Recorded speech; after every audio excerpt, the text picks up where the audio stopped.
नमस्कार दोस्तों, आप देख रहे हैं अर्पी क्लासेस। दोस्तों आज की वीडियो बहुत ही ज़्यादा महत्वपूर्ण होने वाली है क्योंकि आज हम बात करने वाले हैं यूपी ईसीसी एजुकेटर भर्ती के बारे में।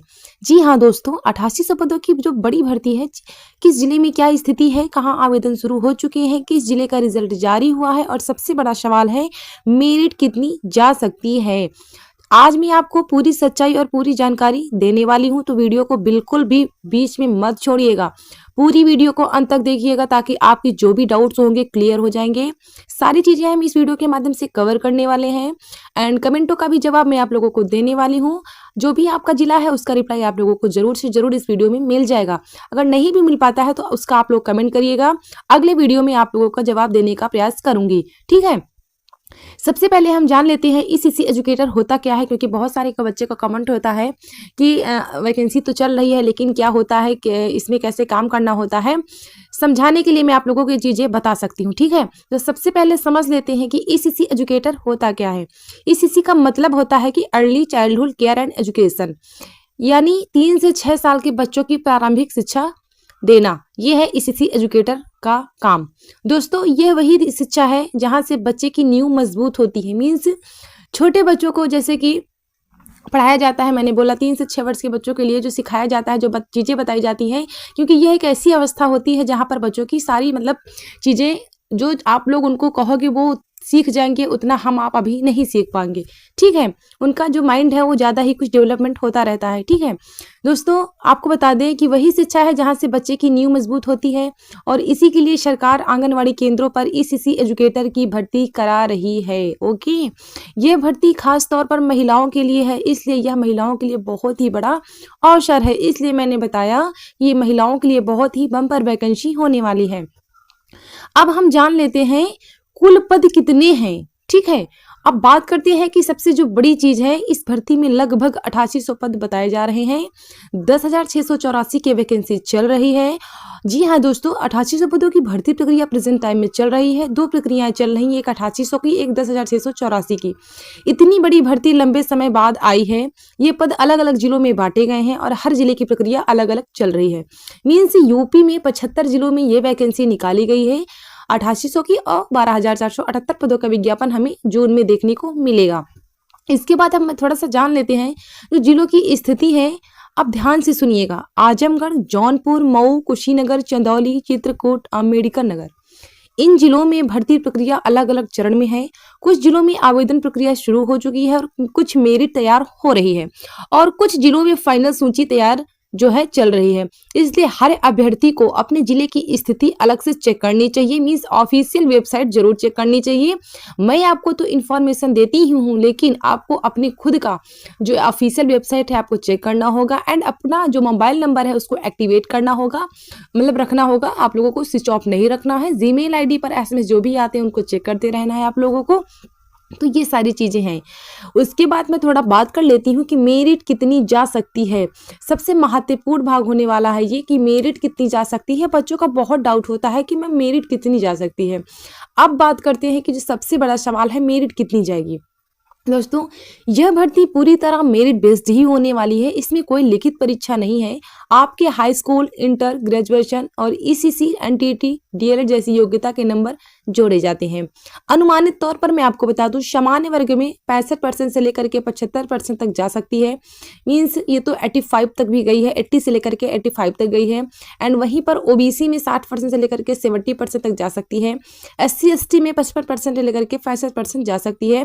लेकिन ध्यान रखिए ये अनुमान है, जिला अनुसार मेरिट अलग अलग हो सकती है। तो जैसे मैंने अभी आपको बताया कि 80% से लेकर के 87% तक परसेंटेज जो है इसका गया था। इसके बाद मैं आपको थोड़ा सा बता दूं कि इसकी एज लिमिट क्या होने वाली है। तो चाहे आप महिला हो या फिर पुरुष हो, आपका जो एज है 21 वर्ष से लेकर के 40 वर्ष के जो भी कैंडिडेट्स हैं इसमें आवेदन कर सकते हैं। इसमें कोई डाउट नहीं है। एंड इसके वेतन की बात करेंगे तो अभी एक हाल में ही नोटिस आई थी जिसका वेतन बताया गया है कि 20 से लेकर के 22,000 होने वाला है। एंड उसके बाद में लेकिन प्रेजेंट टाइम में जो ऑफिशियल नोटिस है उसमें शो हो रही है, इन भर्तियों पर 10,313 ही शो हो रही है। ठीक है, इसके बाद मैं बात कर लेती हूँ आवेदन आप लोगों को कैसे करना है। सबसे बड़ा सवाल ये होता है कि आवेदन कैसे करें। तो अब बात करते हैं आवेदन की प्रक्रिया की। आवेदन पूरी तरह जो है इसका ऑनलाइन होता है। आपको क्या करना है, सबसे पहले आधिकारिक वेबसाइट पर जाना है। रजिस्ट्रेशन आपको जरूर से जरूर करना है। रोजगार सेवोजन पोर्टल पर जा करके अपना फॉर्म जो भी है भरना है। बहुत सारा प्रोसेसिंग इसमें होता है। आप अगर ना कर पाए तो आप लोग किसी भी कैफे वाले के पास जा सकते हैं, उसका अपना फॉर्म जो है फिलअप करवा सकते हैं। आपको बहुत सारे डॉक्यूमेंट्स इसमें लगेंगे, जैसे कि हाई स्कूल, इंटरमीडिएट, जो भी आपने ग्रेजुएशन, आपके पास जो भी डिग्री है, जिसका भी आपका सर्टिफिकेट है, जो भी आपका एजुकेशन क्वालिफिकेशन चीज़ें हैं, आपको यहाँ पर सभी चीज़ें अपलोड करनी है। अपलोड करने से आप लोग को ये फायदा होता है कि जो भी वैकेंसी आती है, आपकी आईडी अगर आप खोलोगे उस पर शो करेगी। नहीं डाला होगा तो उस वैकेंसी से रिलेटेड जो भी आपके पास योग्यता है तो नहीं शो करेगी। ओके, और फिर फाइनल सबमिट करना होता है। जरूरी डॉक्यूमेंट जो होते हैं मैं आपको थोड़ा सा बता देती हूँ। हाई स्कूल की जो है मार्कशीट लगेगी, इंटर की मार्कशीट लगेगी, ग्रेजुएशन होगा, एसएससी एनटीटी का सर्टिफिकेट हो सकता है, आधार कार्ड, निवास प्रमाण पत्र, जाति प्रमाण पत्र यदि लागू होगा तभी आप लोग उसमें लगा दीजिएगा। ओके, इसके बाद मैं आपको बता दूं, सभी डॉक्यूमेंट जो है पहले से स्कैन करके रख लें। ओके, आपको उसमें टाइम वेस्ट ना करना पड़े। इसके बाद है कि बच्चों का सवाल होता है कि चयन प्रक्रिया कैसे होती है। तो चयन प्रक्रिया बहुत ही सरल है, कोई परीक्षा नहीं है, सीधी मेरिट बनेगी। उसके बाद दस्तावेज सत्यापन यानी डीवी होगी, डॉक्यूमेंट वेरिफिकेशन। डीवी में आपको सभी मूल प्रमाण पत्र को लेकर जाना होगा। अगर डॉक्यूमेंट सही पाए जाते हैं तो आपका चयन पक्का हो सकता है। एंड उसके बाद बच्चों का सवाल होता है शैली का, तो मैंने बता ही दिया है। यह पूरी तरह जिला और योजना पर निर्भर करती है, लेकिन घर के पास नौकरी और सरकारी योजना से जुड़ा पद बहुत बड़ी बात होती है। ठीक है, इसके बाद महिलाओं के लिए सुनहरा मौका है। दोस्तों, यह भर्ती खासतौर पर महिलाओं के लिए बहुत बड़ा अवसर है, क्योंकि गांव की महिलाओं के लिए घर के पास नौकरी, सम्मानजनक काम और आत्मनिर्भर बनने का मौका होता है। इसलिए जो भी योग्य अभ्यर्थी हैं, ये अवसर को बिल्कुल भी मत छोड़िए। आप लोग इसमें फटाफट से आवेदन जरूर से जरूर कर दें।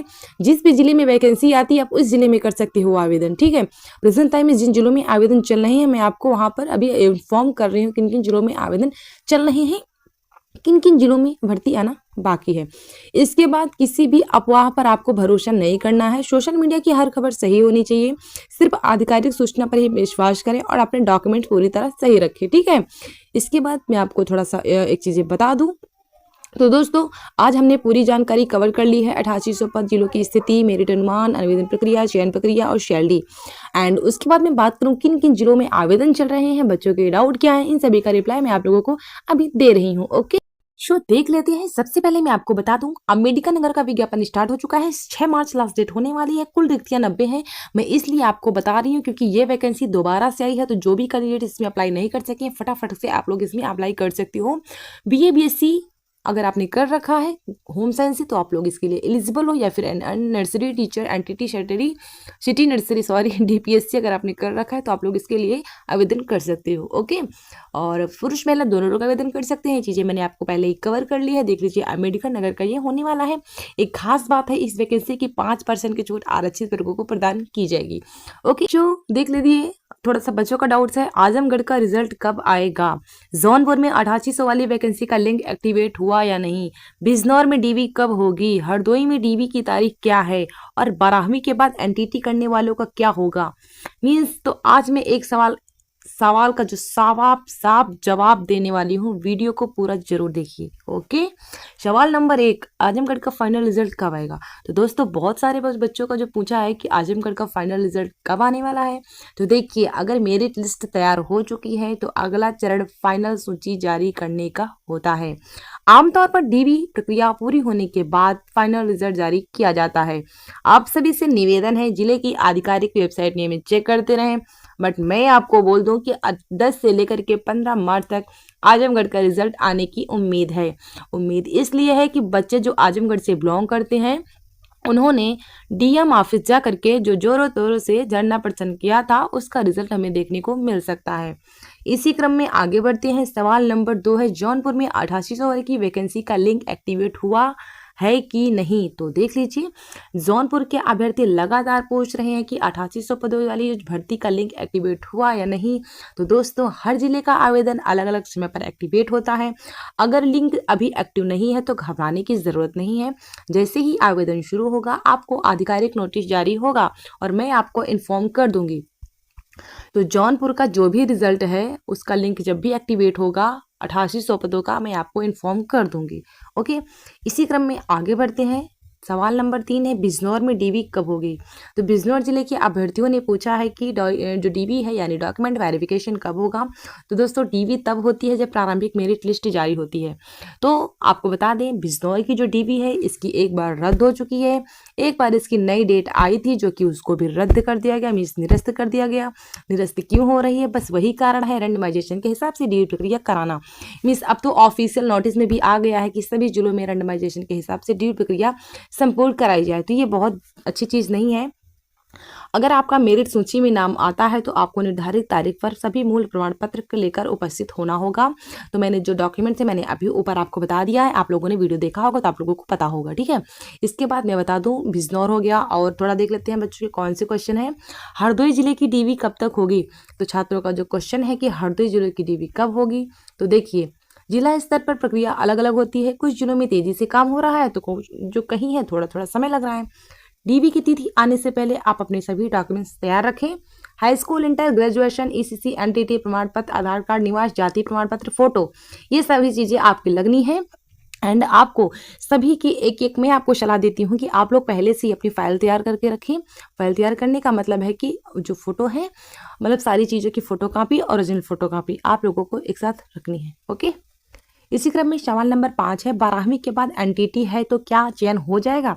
अब बहुत महत्वपूर्ण सवाल है, ये बच्चों का है जिसको पता भी नहीं है और जिसको पता भी है। एक छात्रा ने पूछा है कि मेरा 12वीं के बाद एनटीटी है तो क्या चयन हो सकता है? देखिए, यदि भर्ती की योग्यता में 12वीं प्लस एनटीटी ईसीसी मांगा गया है तो आप पात्र हो सकती हैं, लेकिन अगर ग्रेजुएशन अनिवार्य है तो केवल 12वीं में प्लस एनटीटी पर्याप्त नहीं होगा, ठीक है।